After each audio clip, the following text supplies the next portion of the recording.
дагуу явагдсан. Хүүхэд бүрт мөнгө өгсөн. За хоёрт нэр концесс гэж яриад байгаа. Энэ дэр бас миний нэр удаа давтагдаж ярьж байгаа учраас хэлэх ёстой газар буюу улсын хурал дээр энэ асуудлыг ярих хүрээнд хэлье гэж хүлээж ирсэн. Одоо хэлэх цаг нь болж байна. За энэ концессийн гэрээ байгуулагдсан уу? Байгуулагдсан. Өнөөдрөөс 13 жилийн өмнө буюу 2004 онд намрын инквер ерөнхий сайд байхад хамгийн анхны шийдвэр нь гараад 13 жилийн хугацаанд 5 засгийн газрын нэг шатралтай шийдэд явсан. За энэ бол нэг хамаагүй гагцгүй засгийн газрын гишүүн байхдаа энэ концессийг одоо баталцахад байлаа гэдэг. Тэгээ 20 гаруй жилийн хугацаанд бизнесийн үйл ажиллагаа явуулж 1000 гаруй ажилчтай 100 гаруй аж ахуй нэгж компаниудтай хамтын ажиллагааны гэрээтэй улсад сүүлийн 10 жил дээрээсээ буюу одоо Эрдэнэт МСС-аараас татвар төлөлтөөр жил болгон 130 орчим тэрбум төгрөгийг улсын төсөвт орлогддог. Энэ төсөвт орлогдсон мөнгөөр эрхэм их хурлын гишүүдийн тойрогт одоо энэ сургууль цэцэрлэгийг барьж өгдөг компани бие засгийн газрын гишүүн болсноор үйл ажиллагаагаа одоо хаах хэрэгтэй байсан юм уу? Нэг талдаа дөрөв Бацаандан гишүү хэлж илээ. Энэ концессийг нэр цогч бас шүүмжлээд. За манай намын гишүүч бас хэлж байна. Тэгээ энэ хэлээд байгаа нөхдүүдийг бас хэд хэдэн засгийн газарт орох гэж хөөцөлж байгаа тухайн намын удирдлага хамт олон дэмжээгүйг шалтгааныг би одоо л ойлгож байна. Юу гэхээр 40 жилийн хугацаатай нэг жилд 300 тэрбум төгрөгийг улсын төсөвт орлогдох ийм эдийн засгийн бодлогоо бодтоор хэрэгжүүлэх төсөл хөтөлбөрт төр хуулиар олгогдсон эрх үүргийнхаа хүрээнд тэр хугацаанд мөнгө гаргахгүй компаниас нь өөрсдөр нь мөнгө гаргуулад эрчим хүчний шугам гүйцэтгүүлэх юу нь буруу баг. Энийг л би одоо энийг эсэргүүцдэг усуудыг засгийн газарт нь дэмжээгүй юм байна л та. Бацаандан гишүүн хамтарсан засгийн үед за Тэмүүжин огцроход хууль зүйн сайд болно гэж гүйцэлсэн.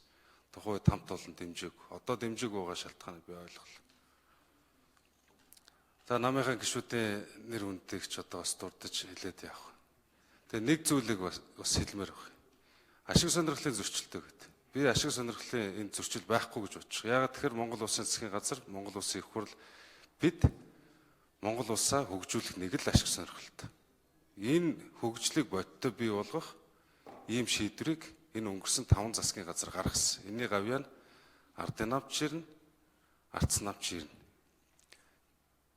Хөгжлийн банкнаас зээл тухайн компани авсан гэж шүүмжлэл байсан. Сая тонны хүчин чадалтай цементийн үйлдвэр ашиглалтанд орсон. Хятадаас цэвд авах болсон. Гэхдээ одоо яагаад энийг ярихгүй байгаа юм бас? Эдийн засаг дүр өгөөд эхэлсэн шүү дээ. Ажлын байр бий болж байна. Татрын орлого нэмэгдэж байна. Тэгэхээр иймэрхүү зүйлээр нэг тийм нэг шалтгалж энийг бас нэг улс төр болгоод явах шаардлага. Бодит өнөөдөр үүссэн нөхцөл байдлын өвхөр энэ сайдын 17 суудалд 65-аа багтахгүй болсон тал энд бид засгийн газрын асуудлыг яриад очих шүү дээ. Юу үнэ энэ үнэ. Хэвлэлээр гişүүд ярьдаг л да. Хэвлэлд олон нийтэд таалагдах гэж. Энийг ч одоо буруутах аргагүй л баг. Яг үндэ энэ ордонд бас юу болж байгааг би хэлэх ёстой газар нь хэлнэ. Энэ бол намын тун утгагүй болох баг хурал, тун утгагүй болох их хурал. Намынхаа асуудлыг би нам дээр ярина. Гурав дахь асуудал бол түрүү хаалттай чуулганы үеэр бол бас дурдгцсан. Тэгээ Ахмад гишүүд маань надад бас хэлж байна. Энийг бас хамаагүй ярьж болохгүй гэд би учрал гишүүн. За төр бол ард түмнээс олж авсан эрх мэдэл гэж нэг үг байдаг. Тэгэхээр ард түмнээс олж авсан эрх мэдлийг ард түмэнд нь зориулах нь бол төрийг төлөөлж байгаа их хурлын гишүүнгээ энэ танхим сууж байгаа бид бүгдийн үүргээ гэж би боддог. Тийм учраас ард түмний хэрэгцээ шаардлагад нийцсэн ажил үйлсийг өөрийнхөө эрх ашигыг ардаа тавиад эренбэ тогтоох ёстой. Өнөөдөр ард түмэнд хамгийн хэрэгцээтэй байгаа зүйлийг эхлүүлэх ажлыг эренблэх ёстой. Номер 1 асуудал юу вэ гэдгийг. Тийм учраас өнөөдөр тэр концессийн асуудал гэдэг байгаа асуудал бол өмнө нь засгийн газрын тогтоолнд гараад концесс явахгүй гэж 7 концесс оруулсан асуудал төр би бол гомдоод байна. Яагаад гомдоод байна вэ гэхээр 72 баг сургууль цэцэрлэгийн цогцлбор гэж явж исэн концессыг нэг компани бүгдийг авцсан гэж нэг компани боомлуулаад одоо тэр концесс нь явахгүй. Эргээд 48 бараг 40 гаруй мянган хүүхэд цэцэрлэгт хамрагдахгүй 28 сургууль 3 ээлжээр хичээлсээр л байна. Иргэд сонгогчтой уулзахаар ичж байна. Нөгөө нэг гишүүн болгон дээр тавьсан 76 сургууль цэцэрлэг хайчваа гэж. Концессорч болох нь энийг хийгээд өгсөн бас бол энийг шийдэх байсан. Баян зүрх дүүрэг дээр байдаг Улаанбаатарын хэмжээд баг Монгол Улсын хэмжээд 2 хүн байдаг хөгжлийн бэрхшээлтэй хүүхдүүдийн 10 дугаар цэцэрлэг 5.3 тэрбум төгрөгийн концессор баригдах байсан энэ бүтээн байгуулалтаас харамлсан мөнгөө 807 тэрбум төгрөгөөр 7 концесс хийгээд явчих байж болохгүй шүү дээ. Зарчмын асуудал шүү дээ. Ард иргэд ийм нөхцөл байдалтай ажиллаж амьдарч багт. Гэтэл тэр хөгжлийн бэрхшээлтэй иргэдийн хүүхд одоо цэцэрлэгийг хийгээд өгсөн байсан бол хэдэн багш ажилтаа болох вэ? Хэдэн хүн ажилтаа болох вэ? Хэдэн айлын ангийн ард иргэдийн хүүхэд хамрагдах вэ? Тэрийг бид нар бодох ёстой шүү дээ.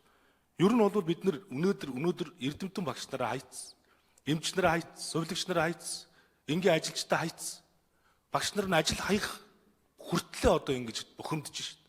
Гэхдээ мөнгө төгрөг байдгүй болвол гэхээр мөнгөтэй юм шүү. Мөнгө төгрөг байдгүй болвол эсвэл энэ дарга нарынхаа энэ элдв шалдуу нэмэлт хангамж мангамжийн цуслаа цалин хөлснөөс нь аваад хэдэн багш нар 5.10 цаас өгөлтөө. Их хурлын гишүүдэнд цалин хөлснөөс татгалзъя л д. 5.10 цаас нэмэрлэе л та гэж. Ингээд л явж байгаа шít. Хөгжлийн бэрхшээлтэй иргэд сонгоо хайрхан 700 хүүхэд байна. Би аргаа ороод өөрийнхөө санхүүжилтээр 150 хүүхдээ хөгжлийн бэрхшээлтэй цэцэрлэгийг үн төлбөргүй одоо ингээд нээж ингээд эрвэхэрвэл бид нар зүтгэж байгаа. Тэгвэл засгийн газар эрх ашигын ирэмбэ тогтоогоод ард иргэдэд хэрэгцээтэй зүйлийг дарааллын тогтоох ёстой. Өнөөдөр би өнгөрсөн хугацаанд жилийн хугацаанд нэг л зүйлийг хэлсэн. Яагаад өнөөдөр шинжилгээ ухааныг дэмжихгүй байна? Шинжилгээ ухаанч бодлого байхгүй байна? Яагаад өнөөдөр технологи бүтээж байгаа инженеруудыг дэмжихгүй байна вэ? Яагаад өндөр технологи инновацийн үйл ажиллагаа гэдэг нэг юм ярихаар чи агаарын юм яриад байна гэдээ ингэж байд юм бэ? Би зөндөө ярьсан. Дэмжээг. Өнөөдөр шинжилгээ ухаанч бодлого, эдийн засгийг төрөлжүүлэх бодлого бол манай стратегийн номер 1 зорилт юм а гэж дэвшүүлээд бусад улс их орны жишгээр эдийн засгаас солонгоруулах ямар үйл хөдлөл хийвэ? Эндээ бид нар анхаарах ёстой. Эрүүлэр сэтгэх ёстой. Оюуны өмчийн газараа татан буулгачаад оюун ухаан яриад дэлхийд өрсөлдөнө гэд яриад сууж байгаа манайх шиг орон дэлхий дээр байхгүй. Чухал зүйлийг 55 дугаар байранд тавьчаад жижигхэн асуудал ч гэдэг эн чинь мөнгө аваагүй гэд яриад сууж болохгүй шүү дээ. Эргээ төлөгдөн шүү дээ. Улс түүний чинь төлнө шүү дээ. Тэр олон цэцэрлэг сургуулийн чинь буцаагаад концессорч гэсэн өгчлөлд хөрөнгө оруулалтыг хийчихэлтэй гэдэг түмэн хүмүүс байна шүү дээ. Ингээд нэг ганцхан компани асуудлаас болоод ингээд зогсчиход байгаа. Дэлхийд газрын баялагаараа 8-д орж байгаа манайх шиг их орн 3 сая ард иргэд ийм ядуу амьдарч байхад бид өхөө өөрсдөөс ичих ёстой. Их хурлын гишүүнийхээ хуваар үзэл бодол итгэл үнэмшлэрээ ийм л үнэлэлт дүгнэлт хийгээд засгийн газрыг огцруулах бичигт бүрэн эрхийнхаа хүрээнд л гар ивсэж зурсан. Ямар нэгэн субъектив ашиг сонирхол байхгүй гэдгийг би хэлэх ёстой. Сайн ажилласан яамдууд салбарууд байгаа. Энийг би үгүйсэхгүй. Тэгэхдээ их хурлын гишүүн бүрэн эрхийнхаа хүрээнд энэ бичигт гар ивсэж зурснараа элдвэр гүтгүүлдэг, доромжлуулдаг. Хаа хамаагүй 60 тэрбумаар хүртэл АТГ дээр дуудагддаг энэ байдал хизээ арилах вэ? Яагаад өнөөдөр эннийхээ төлөө гүтгүүлж доромжлуулах ёстой вэ? Тийм ч учраас ийм зүйл байгаа учраас шудраг ёсыг бий болгохын төлөө залуу хүний хувьд харин ч би ажиллах ёстой гэж бодож байгаа.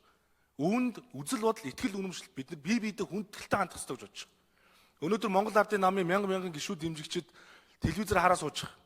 Намайг сонгосон иргэд сонгогчд байгаа. Та бүхнийг сонгосон иргэд сонгогчд байгаа. Бид хэлэх ёстой. Та нарыг сонгосон улсын их хурлын гишүүд чинь эрүүл байгаа юм байна шүү. Та нарыг сонгосон улсын их хурлын гишүүд дунд ч ардчил байгаа юм байна. Зөв зөөлөн буруу хандаж чаддаг ийм гишүүдийг та нар сонгосондоо баярлах ёстой гэж би хэлэх ёстой. Тийм учраас зөв зөөлөн байна, буруу татав байна, өргөсөн тангарахтай үнж байна, ярьсан хэлсэн зүйлийг шахан шаардна. Дараагийн засгийн газар энэ ажлаа хийх ёстой гэж шахаж шаардна. Үргэлж үүний төлөө тэмцэнэ гэдгээ л би хатуухан бас илэрхийлье. Би өөрөө хариуцлагатайгаар энд илэрхийлье гэж бодож байна. Өөр ямар нэгэн ашиг сонирхол үүнд байхгүй. Та бүхэн хүндэтгэлтэй хандна үсттэй. Хөрлөбаатар гişүү. Үгүй л. За өнөөдөр бид нэр амаргүй л зүйл ярьж байна. За улс төрчхний хувьд, улс төрийн намын хувьд, засгийн газрын хувьд бол хамгийн үнэт зүйл бол энэ ард түмний итгэл байдаг. Ард түмнийхээ итгэлийг алдсан улс төрч бол улс төрийн давцнаас зайлагддаг. Ард түмнийхээ итгэлийг алдсан улс төрийн нам бол сонгуульд ялагддаг. Ард түмнийхээ итгэлийг алдсан засгийн газар улсынхаа эрх ашигыг хохироод байгаа.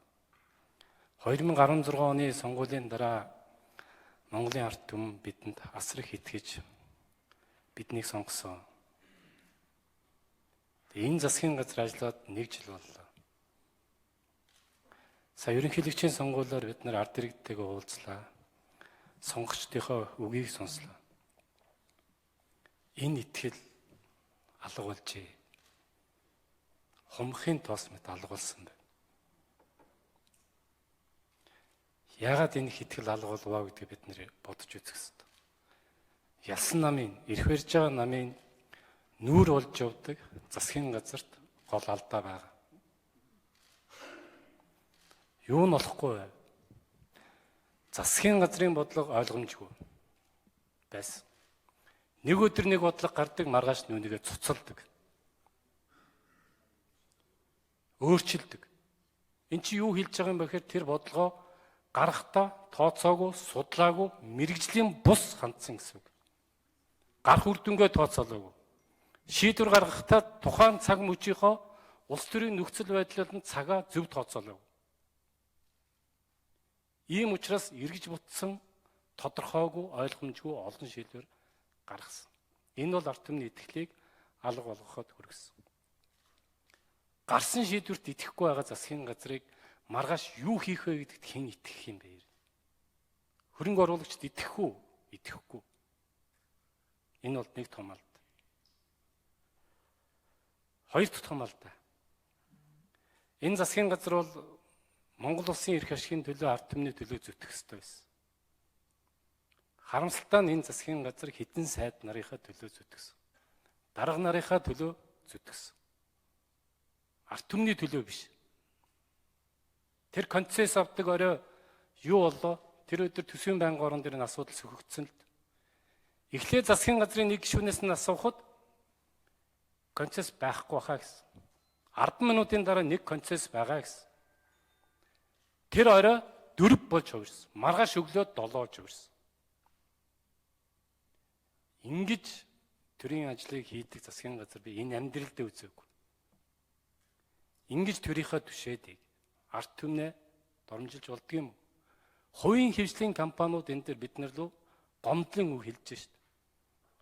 Шудраг байдал алга болсон, шудраг үйлчлэлтэн алга болсон. Дарга нарын компаниуд, эрх баригчид, хүмүүсүүдийн сайд нарын компани ажил үйлчлэгээ авдаг цаг болсон юм байна. Бид нар үүний төлөө таа өгдөг сонгосон юм уу гэж. Энэ гашуун ч гэсэн үнэн үг. Үүний төлөө бид нар энэ засгийн газрыг томилж ажилуулаагүй. 3 дугаарт нь төрийн яамдууд яамч шиг ажиллахаа болсон. 3 толгойтой байгууллагууд яамдууд олон байна. Хоорондоо учир болдог. Хэрүүлтэй, маргаантай, төрийн албан хаагчдыг дотор нь хуваагаа ичсэн. Ингэж Монгол төрийн ажлыг бас хийж болохгүй. Энэ бүгдэд Монголын ард түмэн дүн тавьж байгаа. Энэ бүгдийн хажуугаар бид нар нүдэ ханаа яваад ах уу? Бивийнхээ дал мөрийг алгадаад найзан дундаа яваад байх уу? Болно л доо. Гэхдээ маргааш харин ард түмэн бидний дал мөрийг алгадах уу? Үгүй шүү. Хөлийг харин сайхан хавсарч өгөх байх. Ийм учраас тэр их алдагдсан байгаа. Ард иргэдийн хувийн хвшлийнхний тэр их итгэлийг бид нар эргүүлж авах оролдлого бол зайлшгүй хийх ёстой. Хийчих болов уу гэд олон янзаар хүлээл. Засгийн газар өөртөө буруу өгч байгаа зүйл бүр ширхэг чалга. Хамгийн их харамсаж байгаа зүйл энд байна. Аргагүй эрхэнд элдв бусаараа дуудуулан байж 31 гишүүн гар хэсгээ зуруул. Ардчлсан намыг бидэнтэй хамтраад байна гэх юм байхгүй. Тийм явуургүй улс төр битгий хий. Итгэл үнэмшлэрээ сонгогдод ороод ирсэн гişүү. Амрзаа яг шүү. Мөхөлн. За та бүхэндээ энэ өдрийн мэндийг хүргье. За засгийн газраа огцрогуулах асуудлыг хэлэлцэхээр бид нэр бас энэ ээлж тус чуулганы зарлаад сууж яана л да.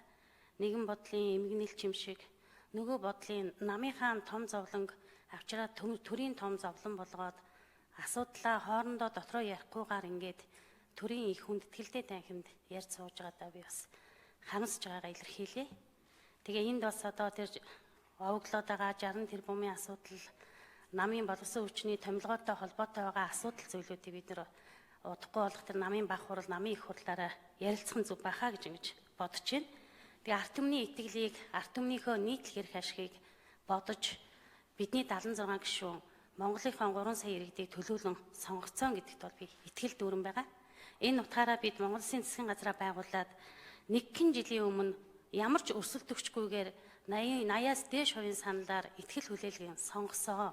Энийгээ бидний бас өмнөх түүх гэрчилж байгаа. Энэ цаг хугацаанд би Монгол Улсын засгийн газрыг би бас сайн ажилласан гэж дүгнэж байгаа. Монгол Улсын засгийн газар хөдөө орон нутаг, Монгол Улсын хөгжлийг тодорхойлох эдийн засгийн бүс нутаг нөхцөл байдлуудтай бүрэн дүүрэн танилцж ажиллаад ажлынхаа дөнгөж эхлэлийг би бас чадан ядан хийгээд Монгол Ардын намаас нэр дэвшүүлсэн мөрийн хөтөлбөрийг засгийн газар улсын хурлаараа батлуулаад Монгол Улсын засгийн газар би 4 жил хийж хэрэгжүүлэх мөрийн хөтөлбөрийнхөө зохих ажлуудыг би бас бараг 2 жилийн ажлыг 1 жилийн хугацаанд бас чадан ядан хийж гүйцэтгэхээр ингээ ажил нь явж байгаа гэдэгт бол би ард түмэн тэгж бас хэлж байна гэдгийг бас хэлхэн зүйтэй гэж ингэж бодож байна. За тухайлбал бидэнд бас засгийн газрын боловсон хүчинтэй сайдтай холбоотой асуудлууд яригдж байна. Монгол Улсын засгийн газар анх удаа сайд нараас хариуцлага тооцох асуудлыг өргөн бариад өнгөрсөн ээлж чуулганаар боловсролынхаа сайдын асуудлыг бид нэр ярилцаа санал нэгтээ хариуцлага тооцоод дараагийн мэргэжлийн сайтаа томилсон ш. Энэ мэтлэнгээр бидэнд засгийн газарт бүрэн бүрэлдэхүүнээр нь хойд солихоос нь илүүтэйгээр үнэхээр алдаа гаргаж байгаа сайдуудынхаа асуудлыг ярилцаад Монгол Улсын засгийн газар Монголын төр өөрөө хариуцлага үүрээд өөрсдийнхөө амласан энэ зүйлүүдийг хийж хэрэгжүүлэх боломжийг бид харин хэдийн хэмжээгээр бүрдүүлж өгсөн болоо гэдгийг бас манай улсын хурлын гишүүд маань эргэж харж нэг бодох болов уу гэж ингэж бодож байна. Үндсэн хуулийн хэлэлцүүлгийн асуудлыг өнгөрсөн энэ чуулганы завсарлагаанаар бид нэр хөдөө орон нутагта явж хэрэгжүүлсэн. Харин энэ хэлэлцүүлэгт хамгийн их асуудал ярьж байгаа зүйл нь улсын хурлын гишүүдийн эрх үүрэг, улсын хурлын гишүүдийн чуулганы үйл ажиллагаанд оролцож байгаа энэ асуудал дээр харин маш их шүүмжлэл дагуулж исэн зүйлүүд байсан шүү. Конов дардаг асуудал, чуулганы эрс хүрдэггүй асуудал, хурж ирдэггүй асуудал, хууль эрхцэн орчны сайжралтын асуудал гэдэг харин иргэдийн бухимдаж байгаа асуудал би харин энэ зүйл дээр байна уу гэж ингэж харж байгаа. Тэгэхээр 65-ын бүлгийн олонхын саналаар дэмжсэн асуудал болгон өнөөдөр төрийн энэ чуулганы ордонд хэлэлцүүлээд ямар ч гэсэн олонхын шийдвэрээр энэ асуудал маань яригдаад үүнийг засгийн газар чадан ядан мөнгө санхүү нөхцөл болцоо хүндхэн төрийн албаны ийм одоо дархлаа суларсан нөхцөл байдал тарин чадан ядан хэрэгжүүлэхээр ажилласан энэ өнгөрсөн цаг хугацааг бид бас мартаж болохгүй гэдгийг бас хэлье гэж ингэж бодож байна. Энэ утгаараа бидний хувьд бас ингээ хараад үзээд байхад бидний хөгжлөөс хойш татаж байгаа улс нийгмээрээ эдийн засгийн эрх чөлөөнд хүрч тогтвортой хөгжлийг бий болгож байх чадахгүй байгаа хамгийн том шалтгааныг би харахтаа наслалт багтай засгийн газар улс төрийн хэтэрхий эрх мэдлийн төлөө увайгүй энэ зүтгэж байгаа юм улсын хурлын гишүүдийн үйл ажиллагаатай би салшгүй холбоотой гэж үзэж байгаа. Ерөнхийдөө бидэнд бас нэгэнд байгуулсан засгийн газрынхаа бодлого зорилт хууль эрхцэн орчныг сайжруулахын төлөө хийж хэрэгжүүлэх ажил бол би олон байгаа гэдэгт бас эргэлзэхгүй байгаа. Тэгээ энэ утгаараа бидний засгийн газрынхаа энэ бодлого зорилт эхэлсэн ажлуудын үр дүнг харах хугацааг нөгөөд намын нэр хүнд нийгэмшил шин төрөх чанаржилтыг бодтой бий болгох нь хамгийн чухал гэж ингэж үзэж байгаа. Иргэдэж гэсэн энэ асуудал дээр бас санал бодлоо илэрхийлсэн, байр сууриа илэрхийлсэн олон асуудлуудыг гишүүдээрээ дамжуулан уламжилж байгааг бас би өөрийн биеэр мэдэж илэрхийлж байгаа гэдгийг хэлье. Ингээ хууль эрхцэн хүрээнд бид нэр өөрсдийг шаардлагатай байна. Үндсэн хуулийн асуудалд нэмэлт өөрчлөлт оруулахаар хэлэлцүүлэг хийж байгаа явдалт бол ард иргэд бас сайшаалтаа хандж байна. Яг энэ утгаараа засгийн газрын бүрийн эрхийн асуудал, засгийн газар улсын хурлын хоорондын харилцан хяналтын асуудал, төрийн тогтолцооны асуудал, системийн гажуудлын асуудал гээд бидэнд харин магадгүй ээлжид бус чуулганаар энэ мэтлэн олон асуудлуудыг хийгээд явах цаг хугацаа харин бидэнд олдох тийм зүйлийн төлөө бид нар харин илүү санал санаачлагтай ажиллах шаардлага байсан болов уу гэж ингэж харж байна. Ингээд засгийн газрыг огцруулах энэ асуудлыг би бас хүлээн зөвшөөрөх байгаа илэрхийлье. Эрдэнэ гишүү. За баярлалаа. За өнөөдөр Монгол Улсын засгийн газрыг огцруулах эсэх асуудлаар ээлж тус чуулганы хуралдаан болж байна. За өнгөрсөн 1 жил гарангийн хугацаанд Эрдэнэтийн тэргүүлсэн засгийн газрыг одоо боломжийн сайн ажилласан гэж зарим гишүүд дүгнж явах шиг байна. Арс намын бүлэг бол дүгнэлтээ уншсан. За өнгөрсөн 1 жилийн хугацаанд эдийн засгийн өсөлтийг 5.3% төрөгсөн сайн ажилласан гэж яриад байгаа боловч яг бодит байдал дээр одоо юунаас болж эдийн засаг өсвөө гэдгийг бас бид нар бодитоор дүгнэх ёстой. За өнөөдөр хасах өсөлттэй байсан эдийн засаг аваад нэмэх 5.3% өсөлттэй эдийн засгийн одоо өсөлт үзүүлсэн гэж зарим гишүүд улаан цаан барин тавин худлаа ярьж байгаа. 2016 оны 6 сарын байдлаар эдийн засгийн өсөлт 1.3%-тай өсөлттэй ийм эдийн засгийг хүлээлгэж өгсөн. Гадаад валютын нөөц тэрбум гаруй долларын нөөцийг үлдэгдэлтэй хүлээлгэж өгсөн. Бодит тоо баримт бүх юм цаасан дээр буусан тэр тоо баримтаараа байж байгаа. За би энэ зөв хэдхэн үзүүлэлтүүдийг харуулъя. Эрдэнэтийн засгийн газрын огцруулах одоо 3 үндсэл заасан байгаа. Тэр 3 үндсэл бол зүгээр л үнэхээр одоо нэг намын учраас тэгсэн байлгүй дээ. Тэр 30 гишүүн бол одоо аль хамгийн зөөлөн 3 үндслийг бол тавьсан байна лээ. За энд бол зүгээр бодит ингээ байдлыг аваад харах юм бол өнгөрсөн нэг жилийн хугацаанд Эрдэнэтийн засгийн тэргүүлсэн засгийн газарт гялах ганцхан үзүүлэлт бол эдийн засгийн өсөлтийг 5.3% хүргэсэн гэсэн ганцхан тоол байна. Энэ нь болохоор яг бодит үзүүлэлт дээрээ хөрөнгө оруулалт бүтээн байгуулалт одоо улс оронд хийж бүтээснээрээ бий болгосон ийм өсөлт бол биш ээ.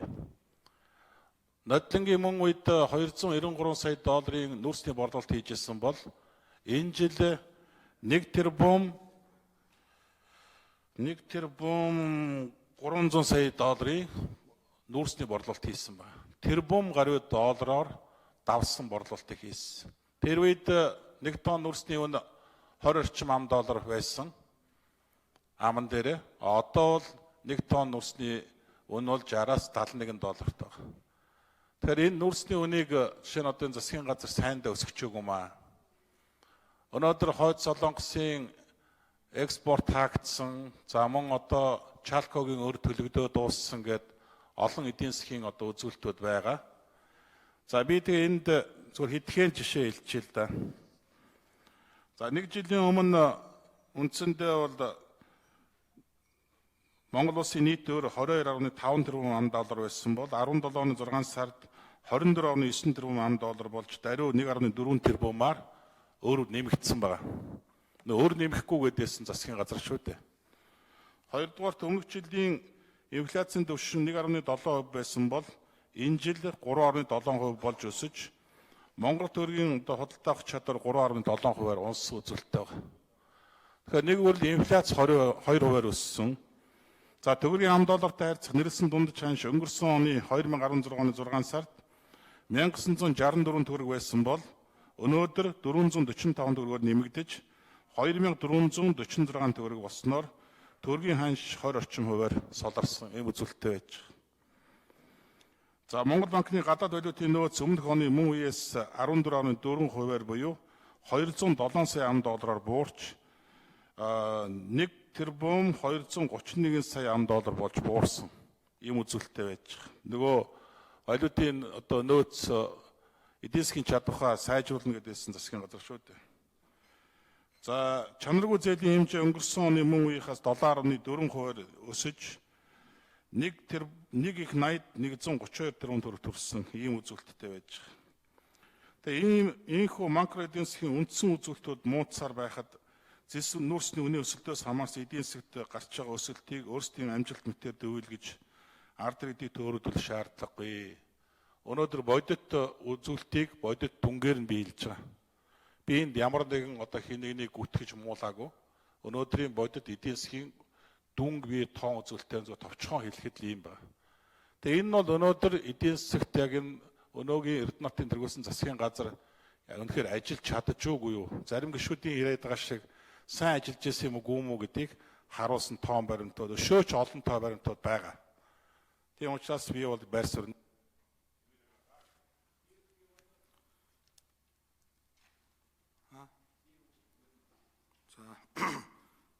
Бүрдүүлж шүү. За 2012-оос 2016 онд ардсан нам засаг барьсан. Ер нь бол ард түмэн бол ардсан намыг хийсэн бүтээсэн бүтээн байгуулалт бол сайшаалтай ханддаг, харин лидерүүдийн маань төлөвлөсөн хагаралдаан засаг авангаасан зэрэг байдлаас болоод 16 оны сонгуулиар нэлээд хатууд үн тавьж бид нар өнөөдөр эсвүүдээ сууж байгаа. Үүний үр дүнд илүү сахилга баттай хариуцлагатай намд итгэл хүлээгээд үзье гэдэг сонголтоор ард түмэн та бүхэнд 65 суудлыг өгсөн. Энэ 65 гишүүнээс 41 нь шинээр сонгогдсон гишүүд байгаа. Энэ 41 гишүүн бас эр сайндаа гарчаагүй маа бас нэг хатуу үнийг хэллээ. Өнгөрсөн 4 жилийн хугацаанд энд суусан ардын намын 26 гишүүн илүү маш хариуцлагатай хатуу чанга байр суурин дээр энэ ардсан намын болохгүй бүтэхгүй байгаа зүйлийг шүүмжсэний үр дүнд өнөөдөр 41 шинэ гишүүн сууж байгаа гэдэг хэлээ. Эр сайндаа гарчаагүй гэдэг хэлээ. Ер нь бол шинэ гишүүд бол жоохон хариуцлагатай байх хэрэгтэй. Засгийн газрын бүтлгүй үйл ажиллагааг дэмжиж байгаа нэг хэсэг нь байна. Зарим нь одоо ингээд засгаа огцруулах талдаа гарцсан явж байна. Та бидний хийх ёстой ажил бол хамгийн түрүүн хууль өргөн барих, батлах. Гэтэл зарим нь одоо хэтэрхий их ям сууж байна. Хэтэрхий их одоо эрх мэдэл бялуурч байна. Орон нутгатаа очиод нэг хэдэн дарга нар тойруулчаад тэд нар гишүүнэ гэхээр их тийм эрх мэдэлд хүрчлээ гэж андуураад байна. Зарим гишүүд нь сонгогчтойгоо уулзахдаа чамайг хэн сонгосон гэж загнаж байна. Зарим нь өөрийнхөө жааста зургаа бэлгэлж байна. Энэ байдлыг чинь ард түмэн их дургуутсаж байгаа шүү гэдэг хэлье. Ер нь бол энэ засгийн газрыг огцруулах нь зүйтэй гэдгээр би нэг байр суурьтай байгаа. Засгийн газар өнгөрсөн хугацаанд маш хариуцлагагүй ажилласан. Хүүхдийн мөнгийг ялгуурсан. Ипотекийн зээлийг хамгийн доод түвшинд аваатсан. Тэтгэврийн насыг уртсгсан. Өөр одоо тэр юуны асуудлыг өртөө байна гэж гарчичаад өргөө болгоно гэчихэд өнөөдөр 1 тэрбум доллараар өрийг нэмэгдүүлж байна. Ийм асуудлууд байгаа учраас энэ засгийн газар огцруулах нь зүйтэй гэдгээр би нэг байр суурьтай байгаа. Ер нь бол ардсан намаас болоод энэ эдийн засаг хямарчлаа гэдэг асуудал их хурлын гишүүд их ярьж байгаа шүү. Тийм байхгүй. Бид нар $1 доллар 1900 байхад засаг өгсөн. Сангийн сайдын Монгол банкны ерөнхийлөгчийн хариуцлагагүй ус төрчсөн мэдээлэлээс болоод огцом доллар өсөж 2700 болсон шүү. Тэрнээс болж эдийн засаг хямрал явсан. Орон нутгийн сонгуульд их хурлын ерөнхийлөгчийн сонгуульдаа зориулж хэлсэн ус төрчсөн мэдээллүүд нь эдийн засгийг хямралд оруулахад нөлөөсөн шүү. Тийм учраас энэ ард түмэн бос энэ засгийн газрын хийсэн ажилд игдүүцэж байгаа, дургуутж байгаа. Тийм учраас хариуцлага тооцоохыг дэмжиж байгаа. Өнөөдөр нийтээрээ шудраг ёсыг шаардж байна. Нийтдээ 22 мянган төрийн албан хаагчдыг хоморглон халсан асуудал байна. Төрийн албыг 60 тэрбумаар худалдаалах тухай асуудал байна. Концессийн гэрээгээр олон одоо сайдуудаа сонирхлын зөрчил үүсгэж гэрээ өгсөн асуудал байна. Энэ бүхнийг бүгдийг хариуцлага тооцох тухай асуудал ярьж байгаа та нарын саналыг би энд одоо дэмжиж байна. Тийм учраас ер нь бол энэ цаашдаа шинэ гишүүд бол жоохон хариуцлагатай байж, ялангуяа бидний өмнө бас маш олон урт зам байгаа. Тэрэн дээрээ бид нар энэ хоёр намын бас энэ олон жил энэ их хурд суудсан буруу зүйлд одоо авч давхитаг энэ нөхдүүдээс бид нар бас нэлээд хол зай барьж энэ намд идэх итгэлийг ард түмэнд унтсан байгаа итгэлийг буцааж татахын төлөө бид нар хамт зүтгэх ёстой шүү. Тэгэхгүй бол өнөөдөр үнэхээр одоо энэ ард түмэн дотор энэ хоёр намыг дургуутсал асар их байна. Та нар энэ ард түмэнтэй уулзаад явах юм бол өнөөдөр эдийн засаг өсөлт энэ 5.6% гэддэг. Гэтэл ард түмний амьдрал ямар их дордож байгаа та бүхэн бүгдээ гишүүд энэ иргэдтэй уулзаж л мэдрэх тийм боломжтой байна. Тийм учраас энэ намд идэх итгэлийг буцааж авахын тулд илүү хариуцлагатай, илүү одоо энэ засгийг дараагийн байгууллага засгыгаа илүү тогтвортой байлгахын төлөө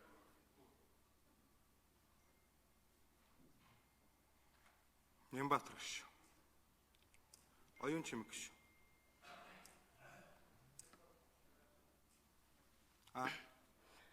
Би гурван зүйлд гол анхаарлаа хандуулж яриа гэж бодож байна.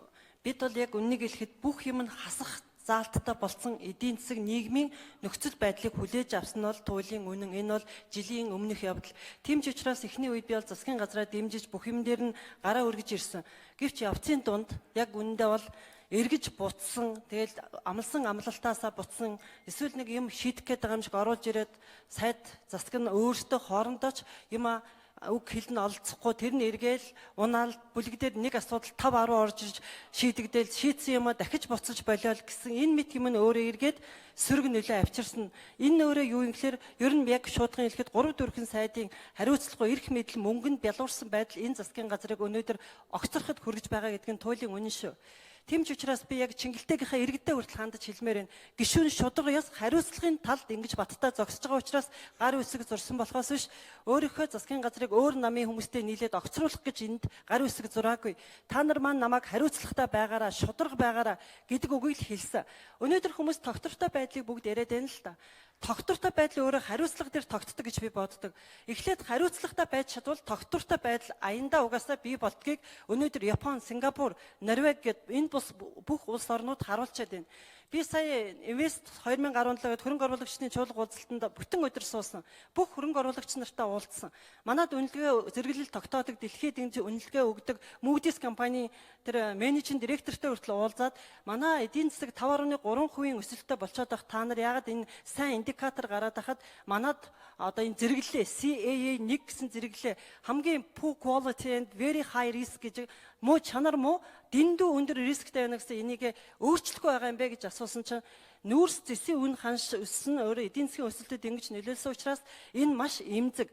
Тиймээс энийг өөрчлөх боломж бага байгаа. Нөгөө талаасаа танай арилжааны банкудад байгаа нөхцөл байдал туйлын хүнд байна. Энийг бид нар жилийн дотроос өөрчлөөч гэж хэлсэн. Өнөөдөр энэ байдал бол үнэхээр эмзэг байгаа. Өөрчлөхгүй байна, удаан байна. Тийм учраас одоогоор бид нар танаадах зэрэглэлээ өөрчлөх болцоо байхгүй байна гэж хэлсэн. Хөрөнгө оруулагч бас өнөөдөр энэ шүүмжлэлтэй хандаад байна. Юу юм гэхээр төр өөрөө бизнес дэндүү орж байна гэдгийг шүүмжилж байна. Ер нь манай нөхцөл байдлыг гадаадынхан маш сайн мэддэг болсон юм шүү дээ. Манайд энэ олон жил үйл ажиллагаа явуулж байгаа компаниуд. Тэд юу хийж байна гэхээр саяын түрүүн бадан очрол гишүүний хэлээд байгаа яг үнэн л дээ. Яагаараа төрийн сайдын компаниуд энэ концесстэй холбогдоод байхад 76 сургуулийг концессор барьчих бололцоо өгн байгаа шүү дээ. Яагаад эхлүүлэхгүй байгаа? Ер нь энэ бид нар энэ их хурл дээрч засаг дээрч нийслэлийн удирдлагууд дээрч үнэхээр шүүмжлэлтэй хандах цаг болоод байна. Маш хурдан цаг явж байна. Бид 1 жилийн өнгөрөөчлөө. Одоо 2 3 жил үлдэж байна. Гэтэл бид нар нэг сургууль цэцэрлэгч яг бодтер шинээр эхлүүлэх хэмжээнд хүрээгүй байна. Би өнөөдөр тойрогтой ажиллаж байна. Асуудал яг хэвээр байгаа байхгүй юу? Өнөөдөр нийгмийн хамгааллах хөдөлмөрийн сайдд би бас хэлье гэж бодоод байгаа. Хичнээн хүнийг ажилгүй яг болгоч уу? Ажилгүй байгаа хичнээн иргэнийг яг ажилдаа болгов. Хичнээн аж ахуйн нэгжийг өнөөдөр бас үйл ажиллагаагаа эхлүүлэх хэмжээнд хурж ажиллах хүчнээр хангach уу? Хичнээн өрхийн бизнес эрхэлж хуваараа хөдөлмөр эрхэлж байгаа тэр жижиг бизнес эрхэлж байгаа хүмүүст дэмжлэг хөдөлмөр эрхлэлтийн сангаас өгч үгээд аваад үзэхэд манай Чингэлтэй дэлгэт миний мэдх би өөрийнхөө сайн мэдгийм ярихад үндэ нэгч эерэг үзүүлэлт гарааг байгаа. Тийм учраас би тэмцэж байгаа. Би өнөөдөр нийгмийн хамгааллын хөдөлмөр эрхлэлтийг сангийнхантаа яг тэнд гараараа хөдөлмөр эрхлэлтийг өрхийн бизнес эрхэлж байгаа бүр зовж байгаа тийм 3 4 компаниуд байгаа. Хөрхий жижиг ингээл хэдэн хүнийг бас ажилтаа болгоцсон. Өөртөө амьдралаа аваа явж байгаа. Тэдний хөдөлмөр эрхлэлтийн сангийн хөрөнгөөс нэг жоохон ч гэсэн зээл авч өгчөөд эднэрийн маань хуулийн дагуу ажиллаа эхлээрэ гэхэд боломжгүй байна. Яагаад гэвэл 140 50 сая төгрөг эргээд эдгээр шин төлж чадахгүй ч гэдэг юм уу. Энэ зориулалтын хүндээ очихгүй өөр замаар явж байгаа юмнууд өгчсаар байгаад байгаа. Энэ ганц манай энэ засгийн үед биш. Ер нь сүүлийн энэ 20 жил гээд тийм учраас ийм байдлыг бид халах ёстой. Энийг халахын тулд би энд бас нэгдэж байгаа гэж хэлмээр байна. Нөгөө нэг хүч нь юу нь гэхээр бид одоо ажиллаа эхлүүлэхгүй болохгүй байна. Сургууль цэцэрлэг эмнэлгийн байдал яг хэвэндээ үнэхээр хүнд байна. Багш нар өнөөдөр цалингаа нэмүүлэхийг гадаа жагсаал цуглаан хийгээл байдал хүнд байна. Энэ нэг хитгэн багш нар зохион байгуулалтаа явуулах хийгээд байгаа юм уу гэл үгүй байна. Сургуулиудаар явлаа. Би бас нийгмийн бодлого боловсрол соёл шинжилгээ ухааны байнгын хорооны гишүүний хувьд зөндөө багш нартай уулзлаа, цэцэрлэгийнхэнтэй уулзлаа. Бүгд санал нэг байна. Тиймээс одоо үнэхээр эдийн засагт өсөлт гарсан бол иргэд рүүгээ чиглүүлье. Яг жоохон ч гэсэн энэ багш эмч нарын цалингийн нэмчи. Ийм бололцоо байгаа бол энэ эдийн засгийн өсөлтийг нэг ч гэсэн наалдуулчих. Эний л төлөө ямар байна? Эний л төлөө ажиллаа хиймээр байна. Одоо бүгдээрээ болиё. Иргэдээ бодъё. Зөвхөн иргэдээ л бодъё. Марцсан бүлэглээ. Ган болдог шүү. За баярлалаа. Тэгэхээр би бас нэг 2 3 үг хэлье гэж бодож байна л да. Бид эдийн засгийн нөхцөл байдал ямар нөхцөл байдалтай улс орныг аваад ямар засгийн газрыг байгуулад өнөөдөр ажиллаж байгаа вэ? Би төрүүлсэн үгтээ өнөөдөр жичлээд та нар чадахгүй байна гэд хөөгөө тууж байгаатай л адилхан юм шүү дээ. Өнөөдөр эдийн засгийн нааштай үзүүлэлт гараад тогтворжуулах гад нэг алхам хийсэн байна гэдэг бол энэ өнөөдрийн нөхцөл байдал бол хамгийн том алхам юм шүү. Маш олон юм би халамж үйлчлэгээ юу гэдэг юм яриул. Тэгээ энэ болгоны чинь дөнгөж ихийн тавиад өнөөдөр та нар чадахгүй байна гэж зайлуулж байгаа адилхан. Гэтэ би огцруулахгүй гэснийг шүүх гээд байгаа даа биш. Бага нөхцөл байдлаараа. Тэгээ энд би улс төрийн нөхцөл байдлыг хоёр юм дээр би онцгойж та бүхэнд хэлье гэж бодож байна. Монголын ард түмэн бүр онцгой анхаараасаа гэж. Энэ олон жил бид 27 жил явхдаа маш олон засгийн газрыг огцруулсан. Энэ юу юм бэ? Өнөөдөр тогтворгүй эрх зүйн орчны. Магадгүй би өнөөдөр цаг нь болж бүх намууд хатуу намын гишүүнчлэгөө болох тогтолцоолоо явж иж Монгол төмөн өнөөдөр сайхан амьдрах нөхцөл бүрдгийн биш байгаа гэдэг бодол дээр би их хурлын гишүүний хувьд бодож явдаг. Өнөөдөр айл тэгтэл одоо хэрүүл маалгаан улс төрийн зодоо нүдэн ингээ энээсээ болоод аймаг улс юу гэдгийг бүхэл байгууллага орон зайд энэ хэрүүлээ алим өнөөдөр Монгол улсыг төвлдөл дууслаа. Энээсээ салъя л да. Салахын тулд хатуу хүсэмжлэлийг салгая. Парламентын тогтолцоог хатуу сонгодог тогтолцоо руу явуулъя. Тэгжээж ерөнхий сайд нь эрх мэдэлтэй. Эрх мэдлийнхаа өрөөнд тэр ажиллаа хийж чадахгүй бол огцордог. Яг агуулгана.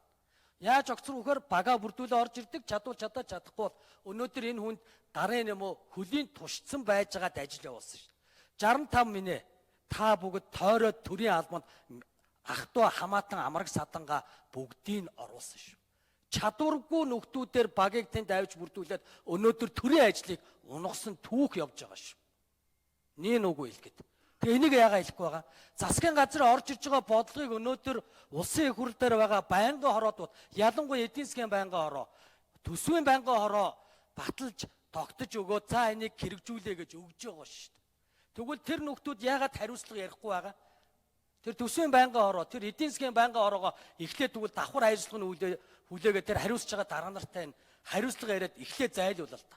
Тэгвэл тэгжээж эн чинь зоосны хоёр тал юм шүү. Уучлаарай. Хөөхөө ганцхан засгийн газар гэж тэнд байгаа сайд дарга зэргийг чичлээд байхын нэр биш шүү. Манай их хурлд хийх ажил асар их. Энэ эрх зүйн орчныг зэгцэлж өгжээж Монгол улс явахаар ялангуяа. Энийний ард засаг захиргаа нэгжийн тухай хуульд одоо шат шатанда аймаг нийслэхэд шат шатанда бас ийм дур дураараа ажиллах хэмжээ өндөр түвшинд очсон юм шүү дээ. Тэгээ Монгол улс нэгдмэл төсвийн тогтолцоотой энэ бодлого чинь энэ хүнд баригдахгүй байгаа шүү дээ. Хуулиуд нь үндсэн хуулиас нь ахуулаад өөрчлөлт оруулж яана гэд бүгдийг эвдээ айцсан. Анх гарсан суурь нь их зүв байсан юмыг эвдсэн юм шүү дээ. Энийгээ зэгслээгүй байж бид энд гişнэмийн гараад дараагийн засгийн газар гарч ирээд өнөөдрийн засгийн газрын муу хэлээгээд маргааш их гоё хийчих юм байна л да тийм ээ. Энийг бас та нар бодооч. Тэгэхээр бид нэг бүгдээрээ хэлцвэл буруугүй бүлээн усаар угаавал хэрэггүй. Алдаа оноогүй юм гэж байхгүй. Алдаагийн засаад саяын тэр концесс гэж яриад байгааг байнгын орон дээр орж иж байгаа бид нар Эрдэнэтийн тухай яасан. Эрдэнэтийн ажлын хэсэг улсын хурд оруулж байгаа тогтоол гаргаж байгаа шийдсэн шүү дээ. Тэгвэл тэр концесс болохгүй байна. Тэр Мямцогт гэдэг нөхөр хувьдаа авсан байна гэдэг дагавал байнгын ороогоор орж байгаа улсын хурд орж байгаа хүчингү болгоо ажихад биднэрт эрхэнд байж л байсан шүү. Тэгээ одоо юу яриад байгаа юм бол? Эсвэл болж яах гэж үзээ яваад байгаа юм уу? Би ялангуяа парламент олон жил болсон энэ Ахмад Хашир туршлагатай манай гишүүд Монгол улсаа зөв хөгжүүлээгүүл энийг бодооч. Дараа нь би эцлээд нэг миний минут дуусгаж байна. Яриул олон юм байна. Гэхдээ энэ баялагийг хараад болоод байгаа шүү дээ. Баялаг тоорсон олигархууд Монголын төрийг цаагуур нь ил дард мэрээд дууслаа шүү дээ. Болооч.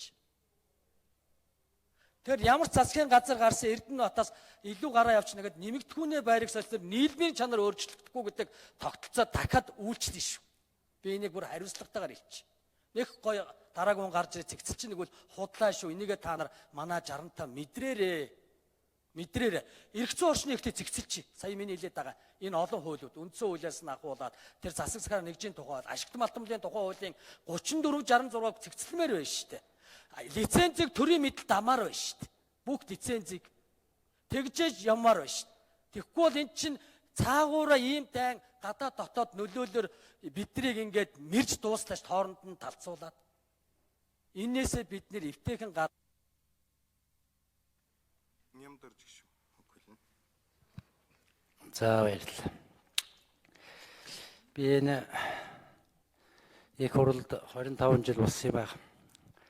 Лэндэвид хоёр. Энэ хугацаанд сая энэ огцруулах гарын үсэгт бичигт хожууч гэсэн гарын үсэг зурсан явдал миний 25 жилийн хугацаанд хийсэн хамгийн хүнд улс төр үйлдэлээ. Энэ засгийн газрын бүрэлдэхүүнд миний хамтран зүтгэгчид дүүнэр ажиллаж байгаа. Гэхдээ би Монгол төрийн ирээдүйн хөв заяаг хойч үеийг бодож ийм хүнд алхам хийсэн юм аа.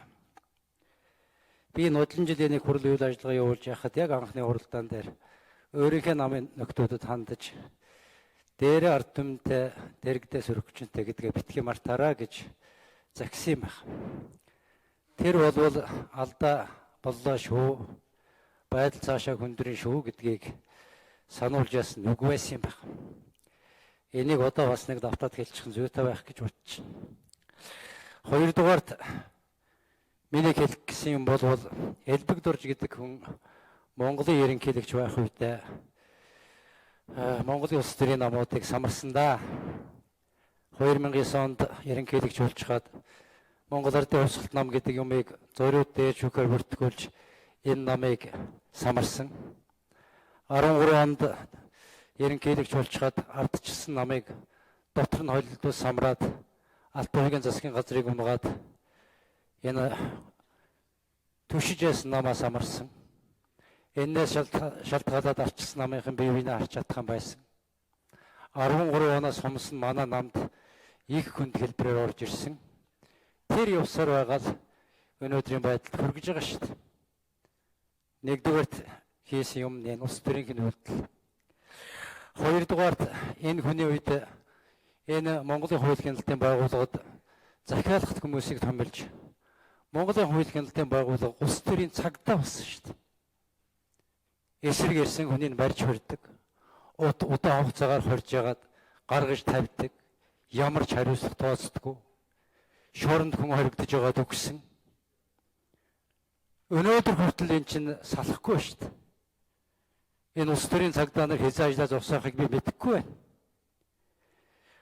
Гуравдугаарт энэ худалдаа хөгжлийн банк гэдэг юмыг тойрсон мөнгөтэй олигарх хэсгийн бүлэглэл бий болгож Монголын хамаг баялагийг цөлмөх юмыг тэр манай намд хумсан орж ирснээс хойш хугацаанд хийсэн шүү дээ. Би энэ засгийн газрыг огцруулах баримт бичиг гар үсэх зурхтаа худалдаа хөгжлийн банкны талаар Эрдэнтийн талаар энийг хурлаас гаргасан шийдвэрийг огт хэрэгжүүлэхгүй байсан учраас би зурсан. 4 заалтаа тогтоод гарсан.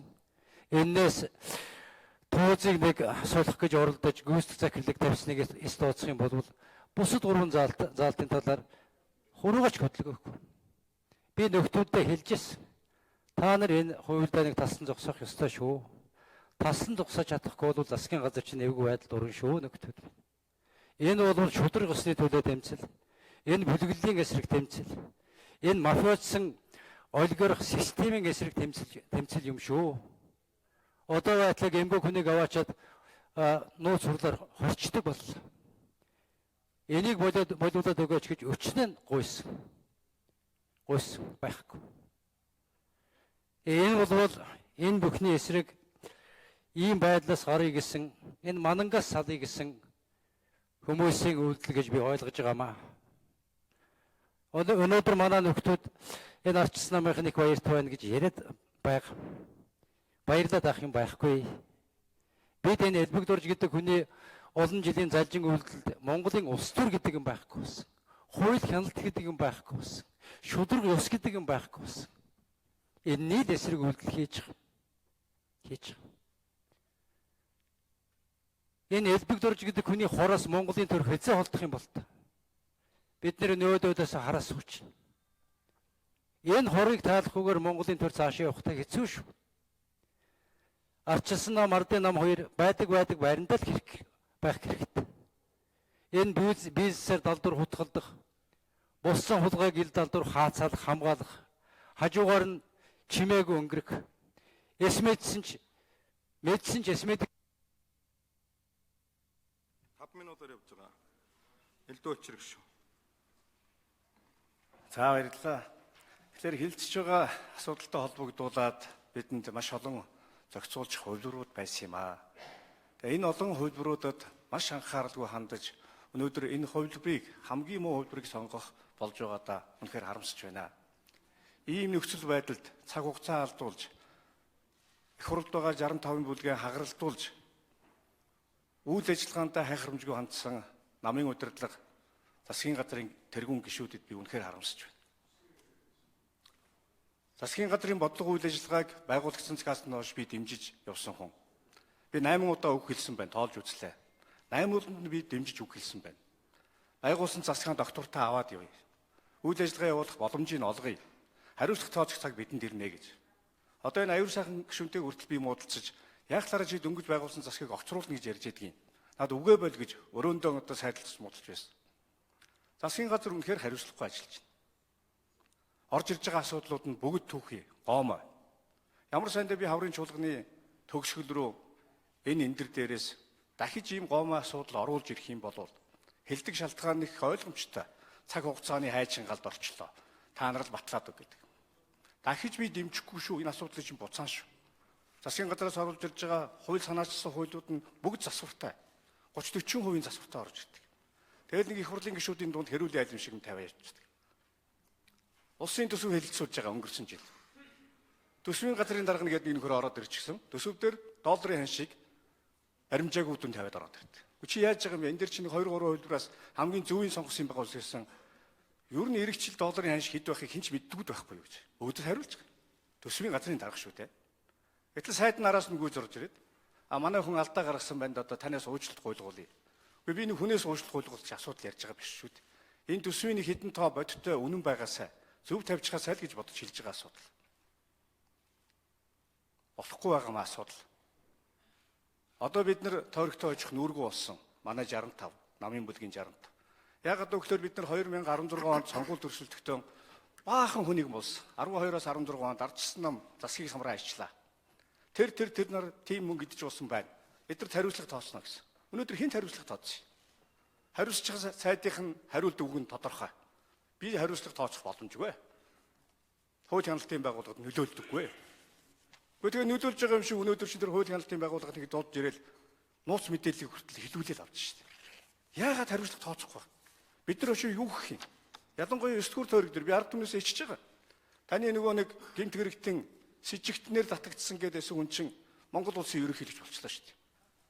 Тааш яахлаар хотлоо ярьдаг юм бэ? Бид хоригтой ших нүргүү болж шүү дээ. Яагаад ажиллаа хийхгүй вэ? Тийм учраас би энэ засгийн газар дээр энэ муу хувилбарыг сонгож байгаа. Цаашдаа дараагийн засаг хөлсөн ч хүсээгүйч байгууллагад таарна. Энэ засаг дээр миний тавих шаардлага бол өнгөрсөн он жилүүдийн төсвийн хөрөнгнөөс идэж уусан шамшигтуулсан асуудал дээр арга хэмжээ тооц.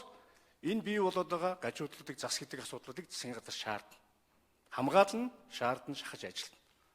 Ингэхгүй бол бид болохгүй нөхтөө. Цаг хугацааны хувьд бид нар өнөөдөр л энэ арга хэмжээг эрс шийдэмгий авахгүй бол удах тусмаа бидний яриад байгаа 20 онд ойртох тусмаа бидэнд боломж улам хомсдох болно. Тийм учраас бид нар өнөөдөр бас нэг эрүүл ухаанаар бодож энэ асуудлыг бодох хэрэгтэй. Дахин хэлэхэд 65 бүлэг дээр одоо үүсэж байгаа нэг асуудлыг үглээрээ та нар ингэж байгаа юм уу? Тэгвэл дараа нь бид нар 2 сарын дараа 3 сарын дараа тэгнь шүү гэдэг юм ярьж байна. Юу гэсэн үг вэ? Засгийн газрын гишүүд би юу буруу хийчихв, яав ийв гэд бүлгээсээ асуухын оронд бүлгээ хоёр хуваачаад хооронд талцуулаад сошиалор болон хар PR-аар бөмбөгддөг. 20 дугаар ээлжинд хоолнд орох чинь энэ нөхдүүд. Арчсан намтай нийт засгийн унгаах чинь. Ард түмэндүү мессеж явуулдаг. Юу болж байгаа? Ингэж бид нар энэ төр засгийг авч явж болохгүй. Ард түмэн хинт итгэхээ мэдхээ болж байна. Би ч гэсэн хинийх нь үгэнд итгэхээ мэдхээ болж байна. Ингэж төр улсаа удирдах ард түмнөө төөрөгдүүлж бид нар энэ түүхэн хариуцлагатай үе өнгөрөөж болохгүй. Тийм учраас нөхдүүд минь бүгдөө дор бүрэндээ хариуцлагатай бай. Бие бинийгээ хад үзэх юм болий, жичлэх юм болий. Бүх мэдээллүүдээ ижлэхэн хуваалцъя, хүртэлцъя. Тэгээд гаргах шийдвэр дээрээ бүгдөө нэг нам шиг шийдвэрээ гаргаад явах ёстой. Ард түмний нэрийг барьж их ярьж байна. Ард түмэн хоёр хуваагдсан байгаа. Яг 65 бүлэг шиг. Зарим нь болно, зарим нь үгүй гэж байгаа. Тэгэхээр одоо юу гэдэг ард түмэн гэж ингэж бас туйлшрах хаа болий. Ард түмэн бас хоёр хуваагдчихад байна. Хэнд итгэхээ мэдхээ бичээд. Яг бидэн шиг. Ийм л нөхцөл байдал үүсэж байгаа. Тийм учраас энэ муу хувилбарыг сонгож байгаадаа үнэхээр харамсаж байна. Баярлалаа. За гишүүд үг хэлж дуслаа.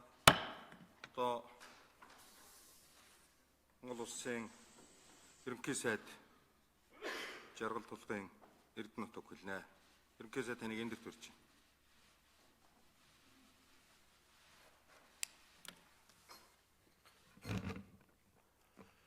Улсын хурлын дарга эрхэм гишүүдээ Монгол улс арчилсан үндсэн хуулиа баталж мөрдөж эхэлснээс хойш 25 дахь жилд 13 засгийн газар ажилласан байна. Манай танхим 14 дахь нөө. Эдгээрээс 2 засгийн газар үндсэн хуулийн бүрэн эрхийн 4 жилээ дуусгаж 11 огцрох буюу 1-2 жилийн хугацаанд л ажилласан байна. Энэ тоог 12 болох үгүйг энэ түүхийг бас нэгэн шин тохиолдлоор нэмэх хэсгийг өнөөдөр улсын хурал хэлэлцэж байгаа.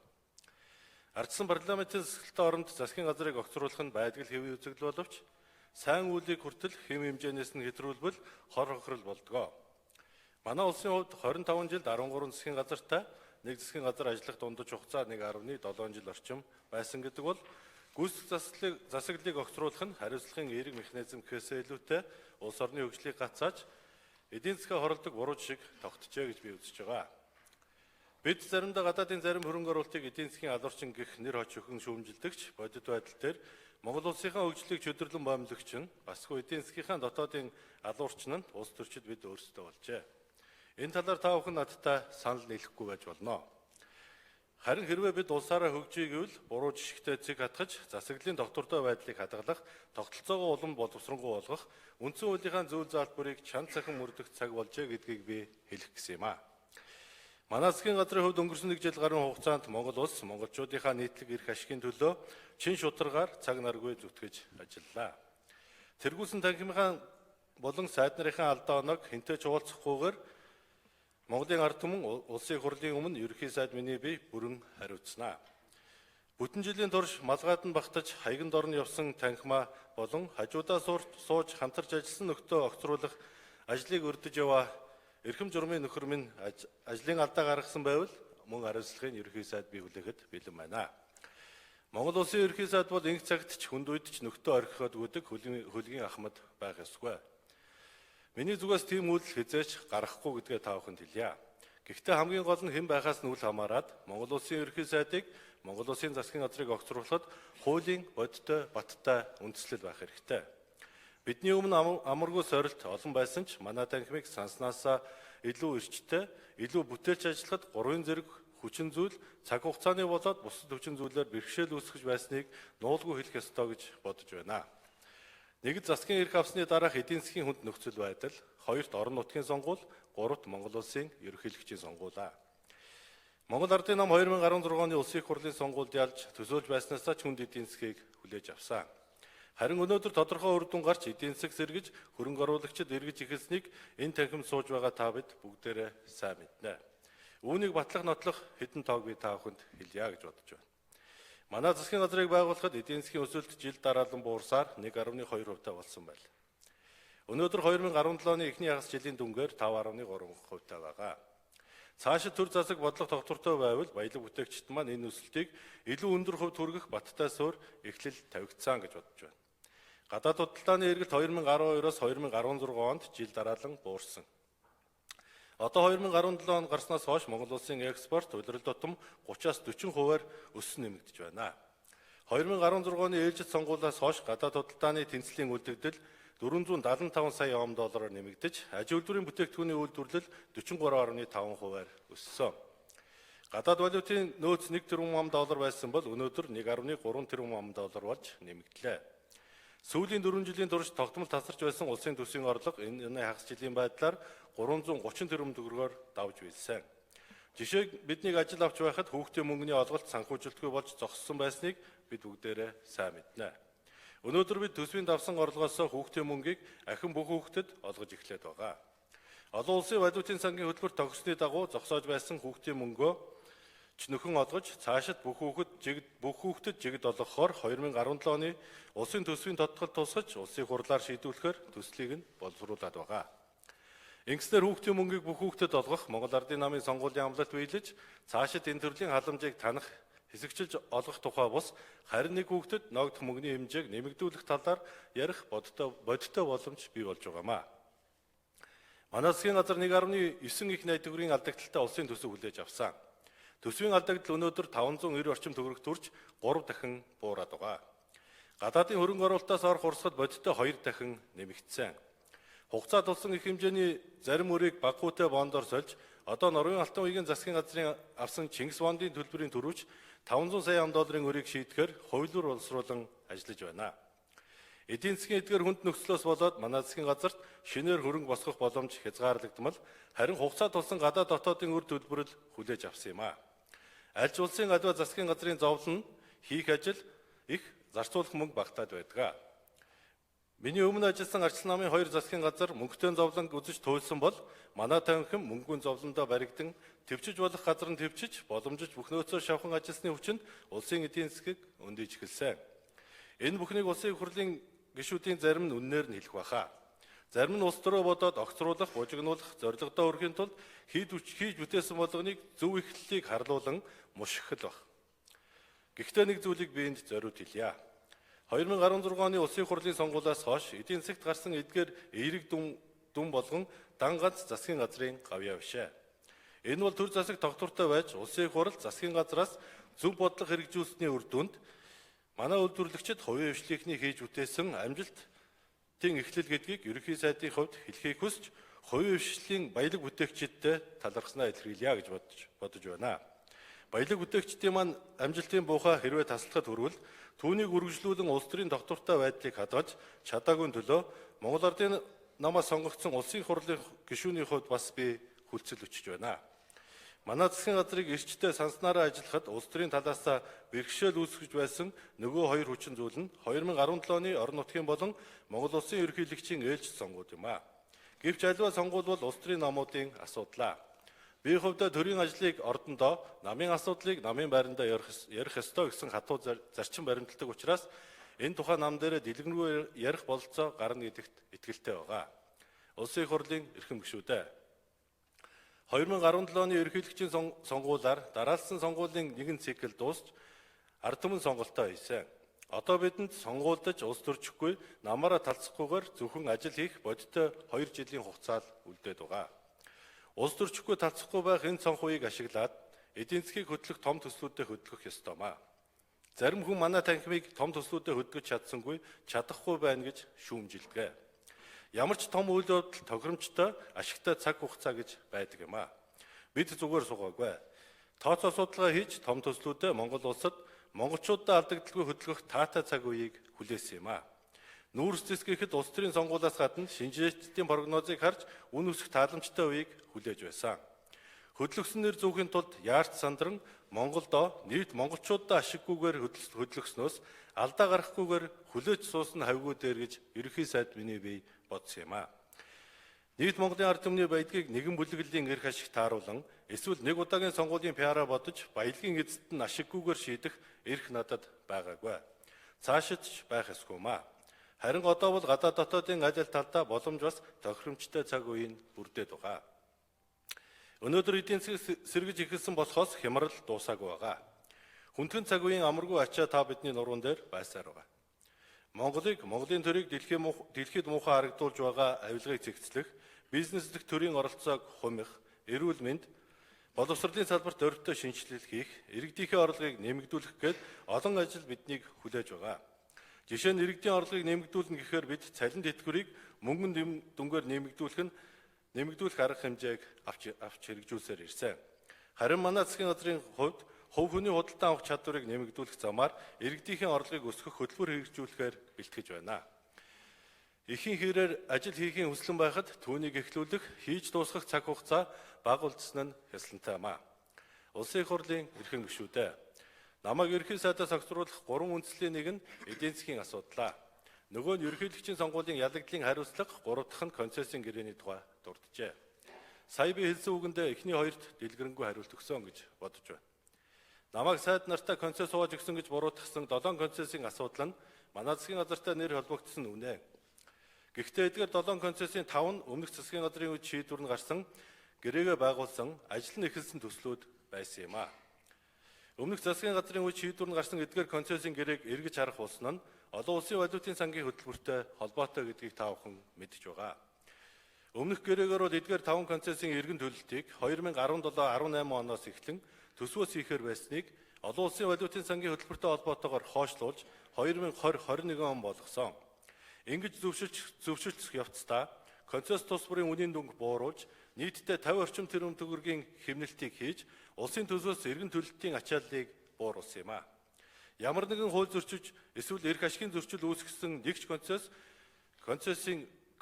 концессийн өмнөх эзэмшигчийг бид солиогүй.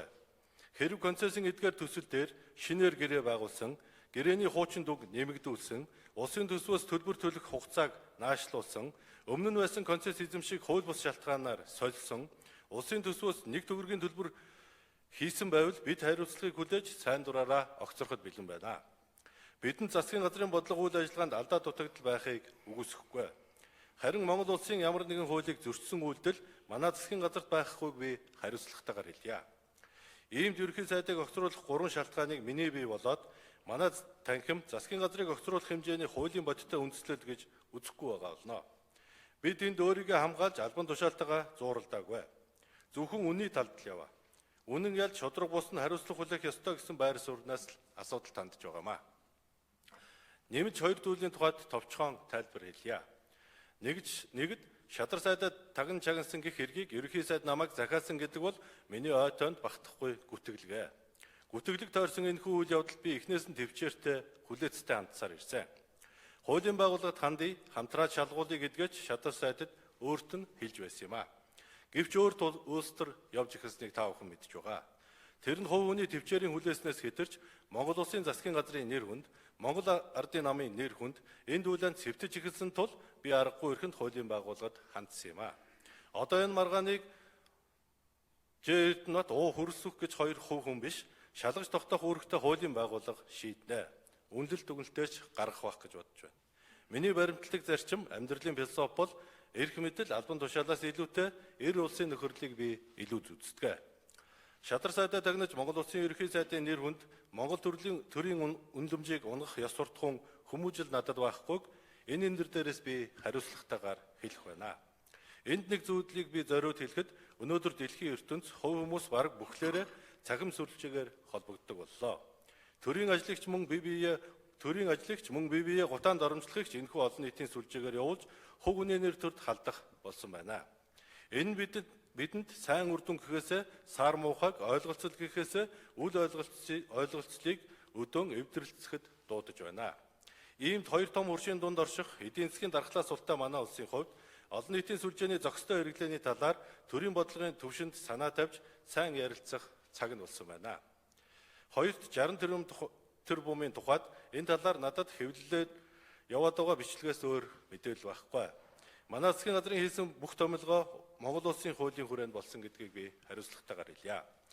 Би нэг ч хүнээс хөрөнгө мөнгө авч томилоогүй гэдгээ хариуцлагатайгаар удаадараа мэдэгдэж байгаа. Улсын их хурлын эрхэм гишүүдээ ард түмэн Монгол ардын намд үнэлэхгүй эрх мэдэл итгэлийг хүлээлгэж бас үнэмлэхгүй хариуцлагыг үүрүүлсэн. 2016-аас 2000 оны засаглалын ял гавья алдаа оноог Монгол ардын намтай хинч хуваалцахгүйгээр дангаараа хүлээх учиртай. Ард түмэн их итгэлийн хөндийн төвд засгийн газар дээр би яваг ерөнхий сайдын хувьд маш сайн ухамсарлаж байгаа. 2016 оны улсын их хурлын сонгуулийн үр дүн бол Монголын ард түмний ялт болохоос Монгол ардын намын ялангуяа энд танхим сууж байгаа 76 хүний ялт бишээ гэдгийг би энд зориуд хэлмээр байна. Энэ нь улсын их хурл түүний байгуулсан засгийн газрын шийдвэрүүрээс гагцхүү Монгол улс Монголын ард түмэн хожиж байх ёстоймаа. Тэгвэл засгийн газрыг огцруулах улс төр тогтворгүй байдал үүсгэхээс хэн хожих вэ? Үүнд хамгийн зөв хариултыг ард түмэн өгнө. Үүнийг жирийн иргэдэл хэлнэ гэж бодож байна. Өнөөдөр засгийн газрыг огцруулахаар наана сайхан ярьж байгаа хүмүүс цаанаа юу сэтэж явдаг, маргааш нь юу болдгийг ард түмэн маш сайн мэднэ. Яагаад гэвэл тэд энэ замаар сүүлийн 25 жил явж улс төрийн тогтворгүй байдлын зовлонгүрч золиос нь болж ирсэн юм а. Ард түмэн хангалттай туршигдсан. Өнөөдөр нийгэмд иргэдийн амьдралж болж өртөхгүй байгаа бүхний дийлэнх нь улс төрчид бидний эрх ашигын буруу ирэм, утгагүй улс төрчлөлтийн үр дүн гэдгийг хүлээн зөвшөөрч алдаанаас сургамж авах цаг болжээ. Явцсан эрх мэдлээр явуургүй улс төр хийж улсаа охироодог богино зайны улс төрд цэг хатгах болсон байна. Бид ардчил намын алдааг давтахгүй, засгаа огцруулж төрийг тогтворгүй болгодог буруу жишгийг үргэлжлүүлэхгүй гэж амлаж улсын их хурлд сонгогдсон. Амлалтын маань бих хатаж амжаагүй байхад байгуулсан засгаа унгахаар сөрөг хүчинтэйгээ хөөдөж яваа намын зарим нөхдөдөө харамсаж байна. Ард түмэн 2016 оны сонгуулиар дахин давтагдах алдааг бус итгэл найдварыг сонгосон гэдгийг энд дахин сануулъя. Нийтлэг эрх ашигын үүднээс хэрвээ засгийн газрыг огцруулах нь Монгол улсад ашиггүй юм бол Монгол ардын намд ч арчилсан намд ч ашиггүй байх ёстой. Бид өнөөдрийн улс төрийн тогтворгүй байдал үүсэх тухай биш, тогтвортой хөгжлийн бодлого ярьж суух учиртай гэж бодож байна. Эцэст нь хэлэхэд одоо бидний өмнө 2 сонголт ирсэн.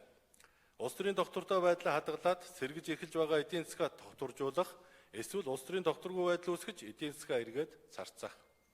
Уг нь засгийн газар тогтвортой ажиллах дархлаа нь түүнийг томилсон улсын их хурл өөрөө юм а. Тэр дундаа эрх баригч намын бүлэг хэр олон суудалтай байна. Тэр чинээгээрээ томилсон засгийн газрынхан дархлаа баталгааждаг гэдгээ. Гэтэл өнөөдөр бид 65 улаа буюу хэд олуулаа байж үлдэхийн зовлонгод авч чадахгүй өрөөлийн тоглоомд орж байгаа нь харамсалтай юм а. Хэрвээ барьсан байшингаа улс төрийн явцуу сонирхол, хувийн эрх ашигтаа хөтлөгдөн өөрсдөө нураах гэж байгаа бол миний бие ямагт Монгол улс монголчуудын эрх ашигыг бодож үнний төлөө баттай зогсно гэдгээ илэрхийлж байна. Та бүхний мэрэгэн оюуныг тунгааж Монгол улс, Монголын ард түмэн бидний ирээдүйн хожих шийдвэрийг гаргана гэдэгт итгэж байна. Төрийн бодлого гэдэг угтаа бол улсын хөгжил, айлын амьдрал гэдгийг бид сайн мэднэ. Төрийн төвшин байж Монгол улс минь хөгжлөн цэцэглэж Монголын ард түмний маань хиймэр цог золбоо ямагт өөдөө байгаа. Анхаарал тавьсанд баярлалаа. Монгол улсын ерөнхий сайд үг хэллээ. За одоо санал хураалт явагдана. Гишүүд анхааралтай байх хэрэгтэй. Байнгын хороо Монгол улсын ерөнхий сайд жаргал тулгын Эрдэнэтийг огцруулах шаардлагагүй гэж үзснийг дэмжиж гисэн саналаар санал хураалт.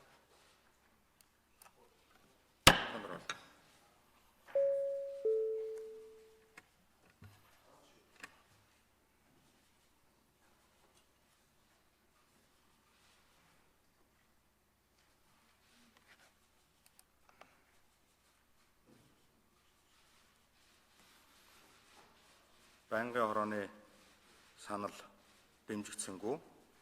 Улсын их хурлын нэр бүхий 30 гишүүний ерөнхий сайдыг огцруулах санал дэмжигдсэн тул засгийн газрыг огцруулах тухай улсын их хурлын тогтоол батлагдсанд тооцлоо. Тогтоолыг уншиж танилцуулъя. Эцсийн найруулга. Засгийн газрыг огцруулах тухай Монгол улсын үндсэн хуулийн 25 дугаар зүйлийн 1 дэх хэсгийн 6 дахь заалт, 43 дугаар зүйлийн 2 дахь хэсэг, Монгол улсын их хурлын чуулганы хуралдааны эдийн тухай хуулийн 38 дугаар зүйлийн 38-ын 2 дахь хэсэг, Монгол улсын засгийн газрын тухай хуулийн 21 дугаар зүйлийн 21-ийн 1 дахь хэсгийг үндэслэн Монгол улсын их хурлаас тогтоох нь. 1. Монгол улсын ерөнхий сайд жаргал тулгын Эрдэнэтийг огцруулсугаа. 2. Монгол улсын ерөнхий сайд жаргал тулгын Эрдэнэтийг огцруулсантай холбогдуулан түүний тэргүүлсэн засгийн газрыг бүрэн бүрэлдэхүүнээр нь огцруулсугаа. 3. Шинэ ерөнхий сайдыг томилогдох хүртэл үүрэгт ажиллаа гүйцэтгэж байхыг ерөнхий сайд Эрдэнэтэд, шинээр засгийн газрын гишүүн сайд томилогдтол үүрэгт ажиллаа гүйцэтгэж байхыг засгийн газрын гишүүдэд даалгасугаа. Энэ тогтоолыг 2017 оны 9 дугаар сарын 7-ны өдрөөс эхлэж дагаж мөрдөнө. Эцсийн найруулга дээр саналтай гишүүн байна уу? Жавхлан гишүүн.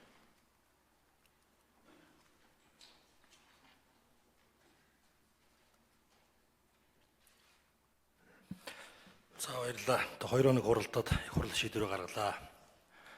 Их хурлын олонхын шийдвэрийг хүндэтгэж бид хуулаа дээдлэх ёстой. Түрүүн Эрдэнэт ерөнхий сайдын хэлсэн үгэн дотроос би нэг үгийг ерөөсөө ойлгоогүй. Миний ухаанч хүрсэнгүй. Хэлэхдээ өнөөдөр ерөнхий сайдыг ажиллаа хийсэн ч хийгээгүй ч ялгаагүй гэж хэлсэн. Эрдэнэт маань өөрийнхөө бодож ирснээс арай өөрөөр хэлэх гээд андуураад хэлсэн байгаасаа гэж би хүсэж байна. Тогтоолын эцсийн найруулгатай холбогдолтой. Тий.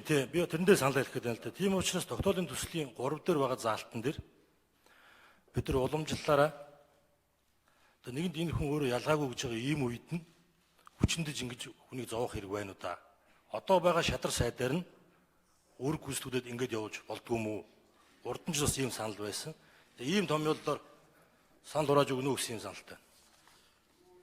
За энэ санал хураах шаардлагагүй. Хуулийн талаас нь тамгын газар байнгын хороо хуулийн зөвлөхүүд үзээд өнөөдрийн хуулийн зохицуулалтаар бол дараагийн ерөнхий сайд томилогдох хүртэл ерөнхий сайдын одоо үүрэг гүйцэтгэгчээр одоо хуучин ерөнхий сайд нь ажиллахаар ийм байгаамаа. Эрүүл мэндийн байдал, хүндэтгэн үзэг шалтгаан, нас нөхцсөн ийм тохиолдолд бол ерөнхий сайдаас чөлөөлөгдсөн бол шадар сайд орлох ийм зохицуулалттай байгаа юм. За эцсийн найруулга сонссонд тооцлоо. Чуулганы хуралдаанаар хэлцэх асуудал дууслаа. Улсын их хурлын 2017 оны ээлжид бус чуулган өндөрснийг мэдэгдэе. Гүшүү сууж байгаа.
За гүшүү цаа хамт.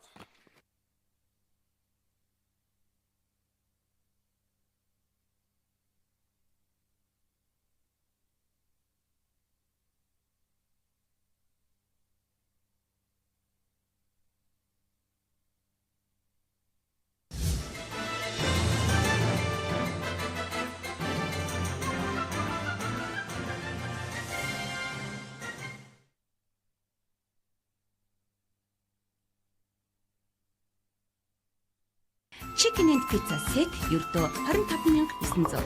Хамгийн амттайг хайраа шингээ